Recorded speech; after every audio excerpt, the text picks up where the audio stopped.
और एक बात आज भी मुझे याद है, वहाँ के पुजारी मंडल ने, सभी भारतीय परिवार ने मुझे कहा था, शिवलिंग को इतना हाथ घिसे, इतना हाथ घिसे, तो हाथ घिसने से क्या होगा? तो जितनी भाग्य की रेखा बंद होगी, ये सभी भाग्य की रेखा खुल जाएगी। ऐसी एक मान्यता भी है। और मैंने एक ही प्रार्थना करी थी, भगवान और कोई भाग्य खिले ना खिले, खुले ना खुले, लेकिन मुझे महादेव आपकी कथा करने का निरंतर अवसर मिले, वही हमारा सबसे बड़ा भाग्य है। उससे बड़ा भाग्य क्या हो सकता है? भगवान के आगे एक ही मांगते हम, भगवान आपकी महिमा गाने का अवसर मिले, बस निरंतर गाते रहते। इसलिए मैं सालों से बोलता हूँ कि मेरा महादेव जरूर शिवालय में है, मेरा महादेव जरूर देवालय में है, मेरा महादेव गगन में, अगन में, आकाश में, प्रकाश में, सरिता में, सागर में, पेड़ में, पहाड़ में, जीव में, जंतु में, सभी जगह पर मेरा महादेव है। त्रिलोक में मेरा महादेव है, लेकिन प्रत्यक्ष मेरा महादेव कोई नहीं। प्रत्यक्ष मेरा महादेव है तो मेरी कथा का जजमान मेरा महादेव, क्योंकि उसके माध्यम से मिलता है ना, उसके माध्यम से मिलता है। आइए महाकालेश्वर महादेव को हम प्रणाम करेंगे, अवंती नगरी को प्रणाम करेंगे। ये नगरी पवित्रता का दान करती है, ये नगरी शांति देती है, ये नगरी पुण्य देने वाली नगरी है। हमारी सप्तपुरियों में एक पुरी अवंतीपुरी भी है ना, सप्तपुरी को हम नित्य याद भी करते हैं।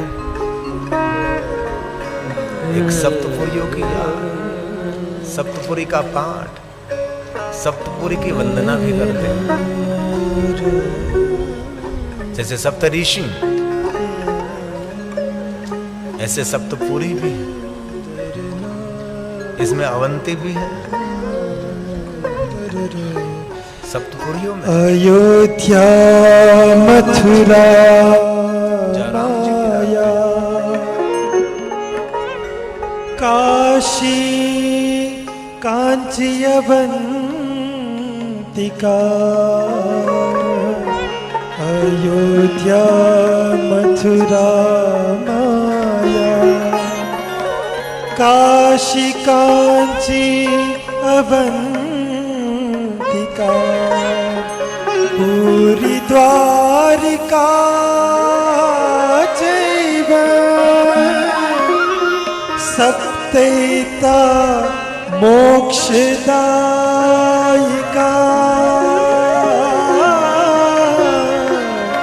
सप्तैता मोक्षदायिका। सब पुरियों में निवास करने मात्र से मनुष्य मोक्ष का अधिकारी है।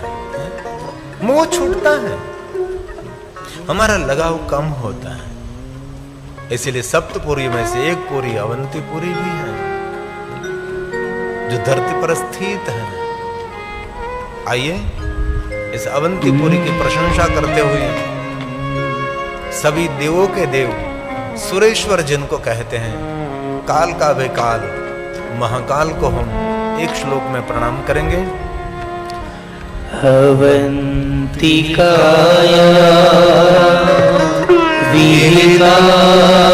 वीरावतारं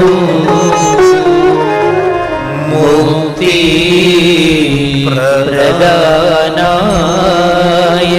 च सज्जनानां अकाल मृत्यो परिरक्षणार्थं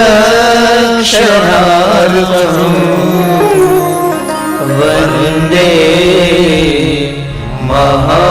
महाकाल महासुरेशं,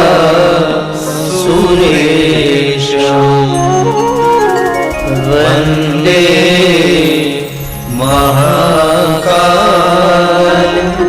महासुरेशं।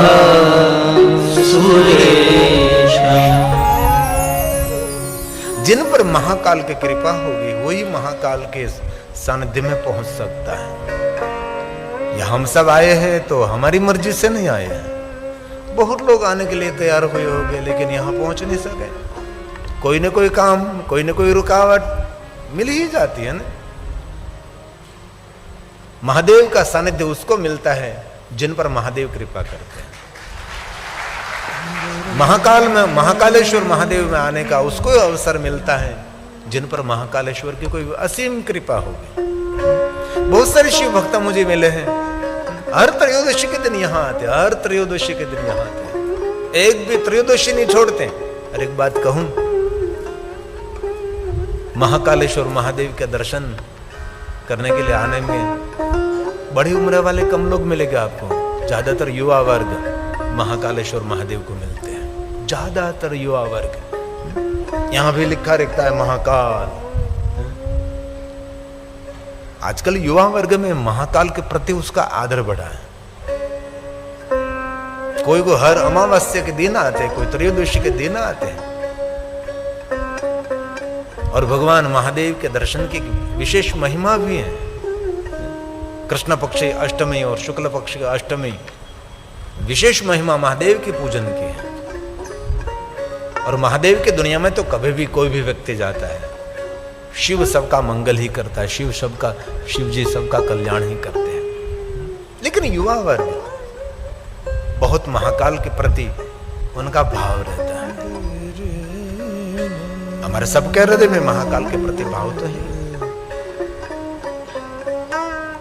एक श्लोक है, इसमें ये बात कही है, भगवान महादेव के ऐश्वर्य का साक्षात्कार वो कर सकता है जिन पर शिव की कृपा होगी। उनकी कृपा के बिना शिव का ऐश्वर्य कोई नहीं पा सकता, कोई देख भी नहीं सकता। ये शास्त्र सम्मत है। भगवान महादेव का ऐश्वर्य कौन देख सकता है जिन पर शिव की पूर्ण कृपा होगी। शिव की कृपा के बिना अनंत ऐश्वर्य को कोई नहीं देख सकता। साक्षात्कार वो कर सकता है जिन पर स्वयं शिव जी की कृपा है। आइए एक श्लोक बोलकर हम कथा में प्रवेश करेंगे।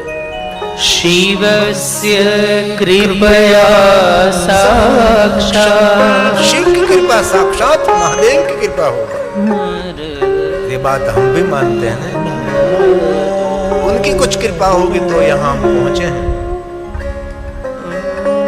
आपके साथ भी रहे होंगे बहुत सारे लोग, आने के लिए जरूर तैयार हुए होंगे, लेकिन यहाँ पहुंचे नहीं। तो उनकी कृपा के बिना तो यहाँ कौन पहुंच सकता है। इसलिए कहा शिवस्य कृपया साक्षात, शिवस्य कृपया साक्षात्, शिवलोकस्य वैभवम्। शिवलोकस्य वैभवम्, शिव जी का वैभव कौन जान सकता है जिन पर शिव की कृपा। आज मैं पहनना भूल गया, इसलिए एक तो ठंडा हो, इसमें खैर शिव की कृपा के बिना शिवलोक का वैभव कोई नहीं जान सकता।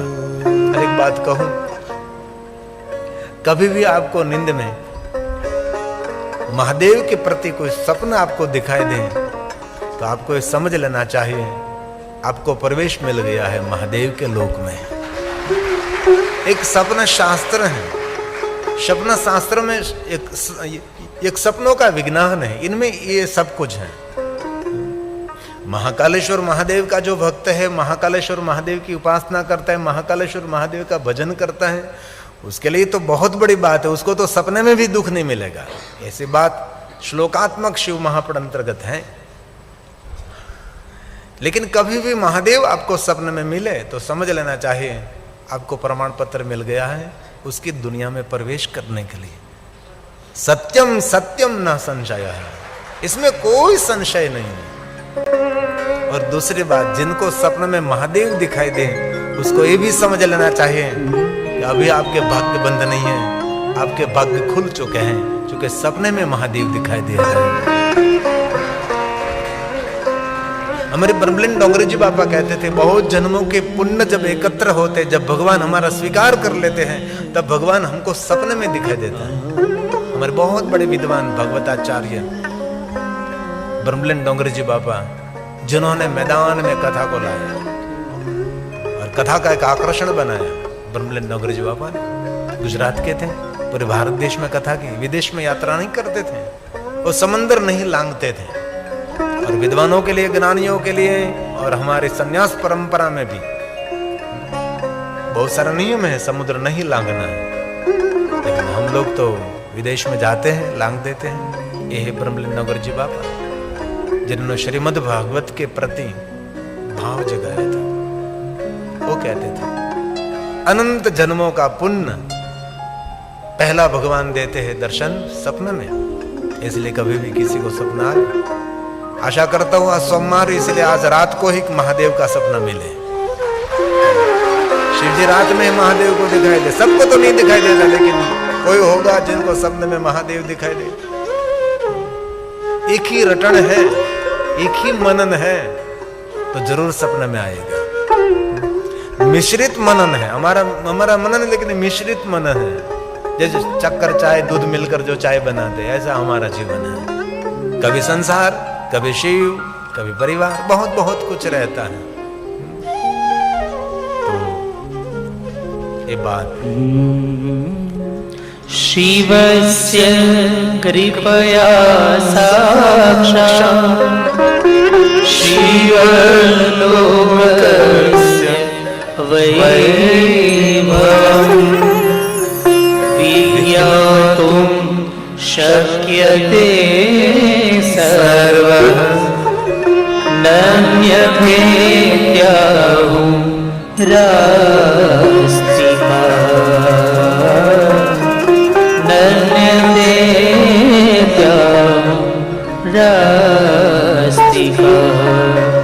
बहुत सुंदर बात कही है। और आगे बहुत सुंदर कहा, जो शिव भक्त है शिव में युक्त हो जाता है। महादेव का भक्त महादेव का ही रूप धारण कर लेता। और ऐसे बहुत लोगों को हमने देखा भी है, शिव की इतनी भक्ति हृदय में खिलती है, वो स्वयं शिव जैसा रूप लेने लगते हैं, वो स्वयं शिव जैसे दिखाई देने लगते हैं। लेकिन जो बिंदु सिंधु से मिल गया उसकी बात कर रहा हूं मैं। जो जल का बिंदु सिंधु के साथ मिल गया है, ऐसे बहुत सारे भक्त हैं जिनको दुनियादारी की कोई परवाह नहीं। लेकिन ऐसे महापुरुष कभी आपको सोशल मीडिया में नहीं मिलेंगे। सोशल मीडिया में हमारे जैसे लोग मिलेगा आपको, ऐसे पहुंचे हुए कोई आत्मा वहां नहीं मिलेगा। वही जीवन मुक्त है, इनमें कोई संदेह नहीं। भक्त शिव का ध्यान करते योगी समाधिस्थ हो जाता है, शिव स्वरूप हो जाता है, शास्त्र सम्मत है। शिव जी का ध्यान करते करते स्वयं को शिव मानने लगते हैं, अपने में खो जाते हैं। उसके लिए कोई दृश्य नहीं, कोई अदृश्यता नहीं, अपना भी स्वरूप नहीं और स्वस्वरूप भी नहीं रहता। ऐसी अवस्था महादेव के भक्तों को मिलती है। क्यों नहीं मिलती? मिलती है। धीरे धीरे सब कुछ हो सकता है, लेकिन जिनका मन डिस्टर्ब हो गया है, जो हताश है, जो निराश है, जो पीड़ित है, उसे तो बहुत दूर रहता है। और एक बात कहूं, शिव महापड़ ग्रंथ में कहा है, ईश्वर के द्वार का नाम क्या है? हमारे घर के द्वार पर कोई नाम लिखते हैं, हमारे गांव के द्वार पर कोई नाम लिखते हैं। अवंती नगर के द्वार पर लिखा है महाकाल द्वार, मृत्युंजय द्वार है। तो शिवलोक के द्वार पर क्या लिखा है? शिव के द्वार का नाम है प्रसन्नता। जिनको प्रसन्नता मिली, समझ लेना चाहिए वो शिव द्वार में प्रवेश कर गया। और ईश्वर की सर्वोपरि उपासना तो प्रसन्नता है, लेकिन सदैव प्रसन्न रहना वो तो बहुत हमारे लिए कठिन है। निष्पृही है उसके लिए कोई कठिन नहीं है, लेकिन हमारे लिए तो बहुत कठिन है सदैव प्रसन्न रहना। हमारा थोड़ा सा कोई अनादर कर दे, हमारे लिए कोई दो शब्द बोलते, हमारी प्रसन्नता गायब। जैसे जादूगर स्टेज पर कुछ गायब करते थे, वैसे हमारी प्रसन्नता कहां हवा में उड़ जाती है, पता नहीं लगता। सदैव प्रसन्न रहना बहुत कम लोग मिलेंगे। जो सदैव प्रसन्न रहता है वही शिवलोक में प्रवेश कर सकता है। शिवलोक में प्रवेश करना है तो ये नियम है। शिवलोक का प्रसन्नता का द्वार है, इसके द्वार का नाम है प्रसन्नता। इसीलिए कहा है, सुनिए जरा, शुद्ध योगेन संयुक्तो जीवन मुक्तो न संशय सदा जपन सदा ध्याया। कैसे प्रसन्नता मिलेगी? सदा जाप करने से और सदा ध्यान करने से। प्रसन्नता का द्वार कैसे खुलेगा? तो कि मंत्र जाप से। प्रसन्नता का द्वार कैसे खुलेगा? तो कि ध्यान से। ये बहुत बड़ी बात है। सदा जपन सदा ध्याया शवं प्रणव रूपिणौ शवं प्रणव रूपिणौ। शिव महाप्रणकोटि रुद्र संहिता का श्लोक है। भगवान व्यास जी का एक प्रसाद है। सभी भक्तजनों के चिंतन के लिए, ध्यान के लिए और कोई देवता नहीं। ध्यान की परंपरा में शिव है। रूप रहित हैं, स्वरूप रहित हैं, लेकिन साक्षात शिव सब भक्तों के लिए ध्यान और समाधि के देव हैं। और जो शिव जी का जाप करते हैं, शिव जी का ध्यान करते हैं, महादेव उनको वात्सल्य करते हैं। भगवान शिव उनको ध्यानार्थ, ध्यान। शिव की परंपरा तो ध्यान हम सभी जानते हैं। आपने कहीं शिव जी का ऐसा वर्णन सुना कि महादेव जी यज्ञ कर रहे हैं, महादेव जी पूजा कर रहे हैं? कहीं नहीं। शिव जी का एक ही वर्णन मिलता है, महादेव जी ध्यानस्थ हैं। और दूसरा वर्णन मिलता है भगवान शिव तप कर रहे हैं। और एक वर्णन मिलता है शिव जी समाधि में स्थित हैं। बस ध्यान समाधि वही जीवन है। ये शिव महापड़ा ग्रंथ की बात है। ध्यानार्थम चैव सर्वेषां अरूपो